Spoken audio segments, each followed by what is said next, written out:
I want to thank you guys all for coming tonight. It's really good to see everyone. Good to see you, Danny.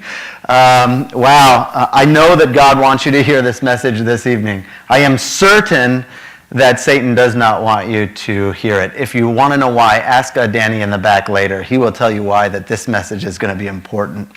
I think when I think of all the great people in the Bible, one of the things that they all have in common is that they are all men and women of prayer. All the great people in the Bible pray.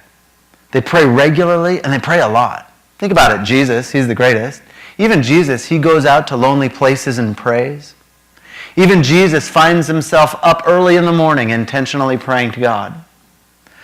Paul writes in his letters, "Day and night I pray for you. With tears I pour out my petitions in my heart for you."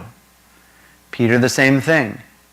King David, the author of three-quarters of the Psalms, a man of prayer, constantly on his knees praying to God. And another famous one, Daniel, whose life is marked by prayer. We're actually going to focus on Daniel this evening, and we're going to focus on Daniel chapter 6. Now, Daniel chapter 6 is a very famous passage, and the moment that I mention this, you're going to understand why. How many here have ever heard of Daniel in the lion's den? Yes? If you've been to Sunday school, even 3 times, they probably taught it one of those 3 times. And what happens? Daniel goes in the lion's den, then he's down there and he pets the lions, and it's really, yay, great. And he jumps out of the lion's den and everything is all good. And Daniel in the lion's den is a very famous passage of the Bible. Now, unfortunately, I think that the lion's den has gotten more popularity than the actual point of the passage. And as we look at it, let us notice that the point of the passage is that godly people pray, and that God intervenes on behalf of godly people. Let's look at that together. This comes from Daniel chapter 6. It pleased Darius. Darius is the king at the time, and he's king over the entire empire, and he's going to set up some administrators, sort of like governors or mayors, to take care of all the land, because he doesn't want to work that hard, because he's the king. He just wants to eat grapes and have hot chicks feed it to him. Anyway, so he sets up these guys that are going to take care of all the stuff. There's 3 main guys, and then there's some other guys under them. And one of the main guys is Daniel. And so Daniel, he is notorious for doing a great job and being blessed by God. And so as Daniel starts to do his work, everything is great. His provinces are always doing better. They produce more, better taxes, happier people. You know, it's like a perfect area, that kind of thing. And so as Daniel is doing better and better, just like real life, some of the other guys who are watching him, and they're like, "Who is this guy? Psh, he's not even from us. He's a slave from Israel. What is this guy?" And Daniel was. He was taken captive when he was either around 12 or 14 years old, and he's been serving in the courts of foreign empires ever since. Now he's somewhere maybe in his 80s or later. And so Daniel, though, has always done a great job. And these guys are watching him like, "What the heck?" And they're just hating. You know how that is. You know, haters hate. When you do a great job, somebody's going to be hating on you, whether it's the internet or Facebook, or I don't know how they hate you guys, or in person. But they were hating on Daniel. So much so that they're like, "Hey, let's try to bring this fool down." And so they started to go through his records and see if, did he try to sneak a little bit of money? Hey, did he get a little Monica Lewinsky over here, you know? Did he sneak a little intern somewhere, something, you know? And he hadn't. And they said, "Oh, man," they checked his record, didn't skim any money, didn't cheat anybody, always was doing right. And they're sort of pissed, and they get together and like, "That damn Daniel, man, the only thing that guy does is he prays all the time. That's the only way we're going to trip him up, if we catch him in prayer." And they started to scheme a little bit, and they're like, "Hey, let's figure out a way to catch Daniel up, to make it like illegal to pray." Now, they can't make it always illegal to pray, because no one's going to sign that law. And so they come up with this great idea. And they approach Darius with it. And they say, "Hey, Darius, King Darius, we got this super great idea. I mean, you are like the king. You know what I'm saying? You're like the king of kings. You're like the king. You're the bomb, Darius." And Darius, of course, I'm sure was like, "Yeah, you know what? You're right. I am a pretty good king." And they're like, "You know what? We got this great idea. Let's have like a 30-day King Darius prayer fest, in that like everybody just prays to you. They can go back to their other gods after, so we're not like telling them not to believe in God, but just for a month, that they pray only to you, because you're the king, yeah." And Darius is like, "No, I like this. This is sounding good." And so he's like, "What you got here?" And he's like, "We already drew up a law. Here it is, just sign at the bottom, you know." And then he said, "Oh, okay, that's weird." And so he decides to sign this law. Now, according to the law of the Medes and Persian, which he falls under, Once you sign a law, even the king can't change the law. And that way the king couldn't just make up whatever he wanted whenever he wanted. And so he signs this law that for 30 days no one could pray to anyone else but him, thinking he's doing himself a favor. But then what happens? He signs this thing into writing, and then a little bit later he's going to realize that this is going to cause the loss of his main man, Daniel. Now let's look and key in on this passage. This is Daniel's reaction. Now when Daniel learned that the decree had been published, he went home to his upstairs room, where the windows opened towards Jerusalem. And 3 times a day he got down on his knees and he prayed, giving thanks to his God, just as he had done before. Then these men went as a group and they found Daniel praying. They're peeping in his window, trying to see what's up, and asking his God for help. And so they immediately run out to the king and snitch him out, rat him out. And they say, hey, Daniel's praying, you got to kill him now, because that's the law, you can't change it. And I don't know about you, but the king probably doesn't like getting played like that. All of a sudden his best guy got the lion's den brought on him. And he would see quite clearly right away that he had been tricked. But he can't change the law, so he says, all right. And so the decree stands, he says. And then so he's going to throw Daniel into the lion's den. Now, the lion's den, we sort of think of it as like maybe that Bible study that you used to have where the nice lions and that kind of stuff. But these are as in like gladiator lions that they breed to kill people.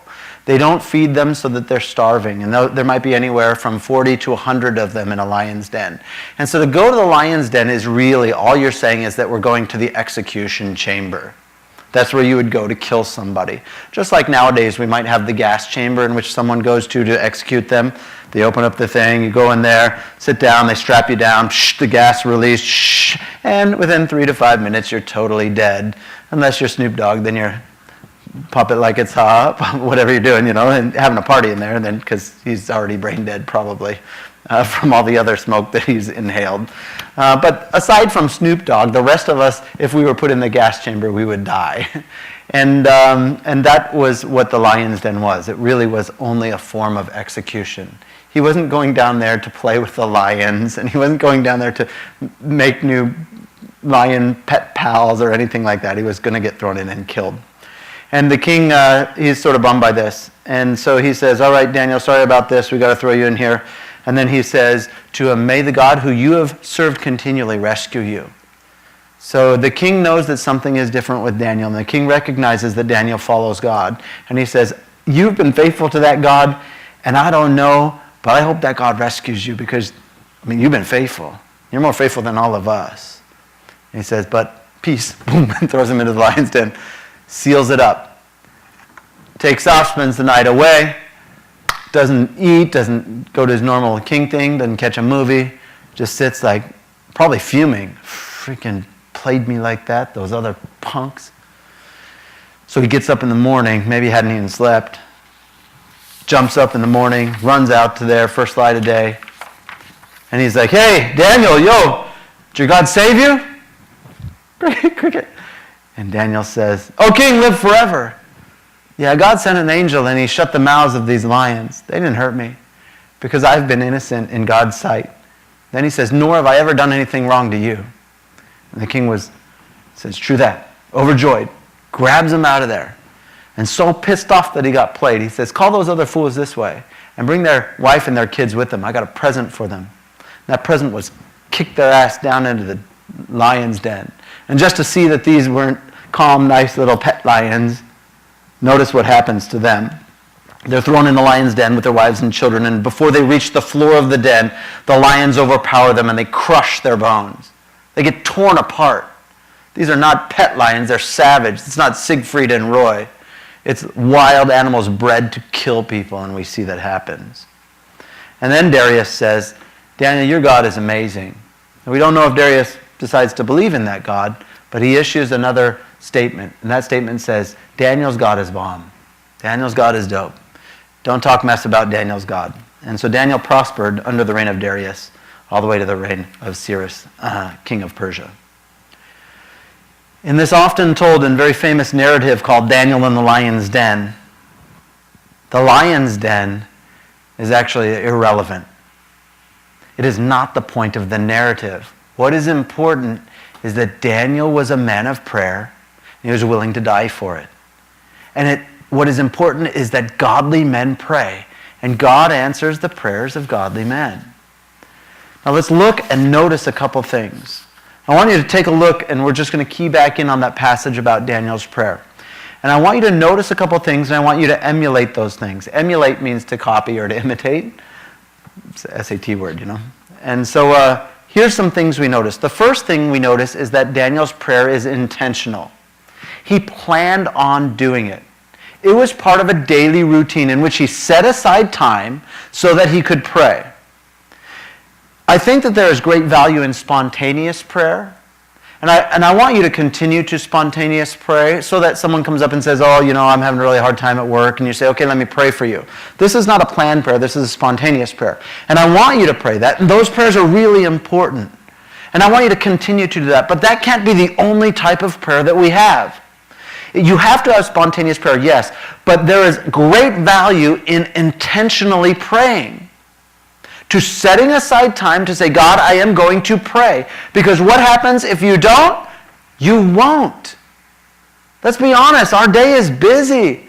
Man, things get crazy in my day. I go from work to home to, trying to watch a little bit of The Voice on TV. And by the time I hit the bed, a little bit tired. If I haven't planned to pray to God, I have a few minutes right before I go to sleep and I start, dear God, I pray that you can... Because I wasn't intentional about praying, then prayer isn't going to automatically, I'm not going to have hours and hours. Oh, look, I have spare hours to pray. That's not how it works. Time leaks away. It slips from our fingers unless we're intentional about it. And I tell you that there is great value in planning for prayer. And unless we do it, we aren't going to pray. And so the first thing that we notice and we ought to emulate is that prayer is intentional. The second thing that we notice is that prayer is habitual. Daniel did this prayer day after day. Notice that in the passage even here. It says that he continued, as was his habit, 3 times a day he got on his knees, as he had done before.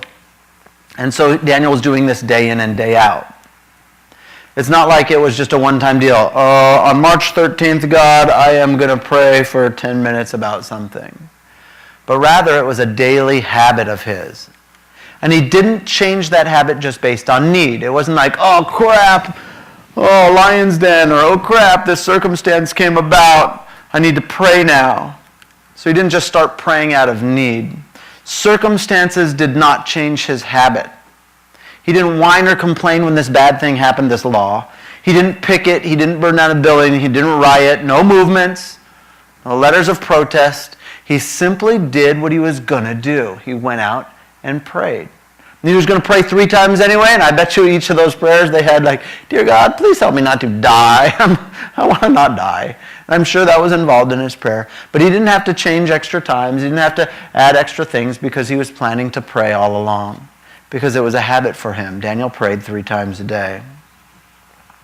His prayer was habitual, and his prayer was multiple. It wasn't just one time a day, like in the morning, hey God, how you doing? And it wasn't just in the evening, good night, God. But he prayed 3 times a day. And I think this is important, especially for us, because we have such complicated lives. I know that my morning and my afternoon and my evening, they all look totally different. In the morning, I'm teaching junior hires. In the afternoon, I have some seniors in high school that I teach. And then I go spend time with my children in the early afternoon. And then we have a little TV time, hang out a little bit. And then by the evening, usually we're dealing with church people and church stuff. And so those are very different issues. And so even throughout our day, I see that there would be a great need to be praying at multiple times. And Daniel's prayer was multiple and something that should be emulated. The last thing the most important thing, not the last, but the most important thing we see here is that prayer was essential to Daniel. I want you to be able to understand this. This is really important. That Daniel didn't think prayer was whatever. Prayer was important enough to Daniel that he would give up his life for it. You see, he wouldn't stop praying even when his life was threatened. Even when they said, you will be executed if you pray to your God. Daniel says, fine, execute me. You see, I was thinking about this week and I was wondering, did Daniel say, stop praying? How absurd! You guys are dumb. Oh, you're going to kill me? So? What would I think? Stop praying? No. Okay, if you're going to kill me. Or I would do a sneaky prayer, like, hey, God, you're praying. You can hear me, God, right? And I might be tempted to be sneaky about it. But Daniel, it wasn't like that. It was essential. It was not negotiable. It couldn't be left aside. It couldn't be forgotten, as many of us do. It was essential. Prayer wasn't something to be ashamed of. Prayer wasn't something to be apologized for. And the last thing here we see is that prayer was positional. Daniel got down on his knees to pray. Now, we've said it more than one time at this church, that we think positions matter because God created us as a body-soul unit. And so that when I stand and praise like this, something different happens than when I sit and contemplate like this. And something different happens from when you kneel down to pray or when you lay in your bed and do the sleep prayer. There's something different about it. And so I want to encourage you to get out of bed if you're a sleep prayer like me. I want to encourage you to get on your knees because posture matters. As we pray more this year, as one of our themes are, I will be honest, I will tell you sometimes I get lazy. Sometimes I forget to pray enough. And inside I certainly don't feel like I have prayed enough. I don't feel like I'm at a place that I say, God, you know what? I have just too much prayer. Whew, I am all full with that prayer. I have way overdone it today. I haven't had any of those days where I said, God, just way too much prayer. But I would like to pray more often, and I know that if I am not intentional and habitual and multiple, I won't do it. And so I'd like to invite you to join me in what I call the Daniel 6 experiment. I'd like each of you to join me for the next 30 days and pray 3 times a day on your knees. I would like you to purpose ahead of time, to plan, and to say, God, I will pray 3 times a day for 30 days, and I'll do it on my knees. And so in honor of that, I would like you to get out your phone right now. I know that you all have your phones with you, so grab them out. We don't go anywhere without them. Turn it to your alarm date, whatever that is, reminders or alarm, and I would like you to set your first time at least. Maybe you have to think about whatever 3 times are, but I'd like you to set your first time. I'm going to set mine at 10:40 a.m. I have a break. I can't pray during teaching. I get fired. But during my first break is at 10:40, and I'm going to pray. Now, I would like you, everyone, make sure to do a screen peek. Make sure they're not cheating. Even non-Christians, look, if you don't believe in God, it's not going to hurt you. Go ahead and try it. What are you scared of? Don't be scared. Try it. Oh, it can't hurt you.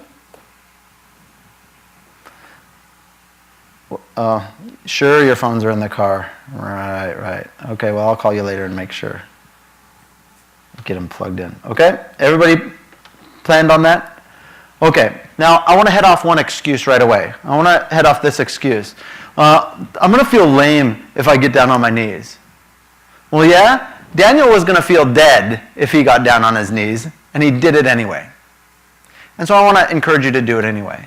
And I want to encourage you, my nephew is over here, Trevor. I want to encourage you, Trevor, to pick one of the 3 times, not just all at your house where no one can see you. I want to encourage you to pick one of the 3 times to be at school so that people will notice you praying. I was asking my son, Andrew, if he prays for his lunch. And then he says, yeah, I pray for my lunch. He said, when I pick up the tray and I'm walking to the tables, I sort of pray. And then he comes back. And then I'd like him not to do it incognito. So I'm going to encourage you, Trevor, to pick one of those times where you actually get on your knees at a public school and pray. Believe it or not, it's not illegal. It's okay. They can't arrest you for it. And there's a couple of our Christian school kids even who are here that go to my school. And believe it or not, I think that if you guys get down on your knees at lunch or at break time and you pray, people will be freaked out. They'll be like, what the heck's going on? Even at a Christian school. And if you guys get all together and pray, it'll be very cult-like, and that'll be exciting. So I want to encourage you. Kevin, I know that you, in your office, you work at a bank, and there is no door to your office. I want to encourage you to kneel down and pray. But I might get fired. But I might get dead, was Daniel's. So I want to encourage you to do that. Together, let us become a body of prayer. Let us become a people who take prayer seriously, and let us be intentional and habitual and realize that it is essential. Would you join me in a Daniel 6 experiment? Let me pray for us. Father, I do pray for our church.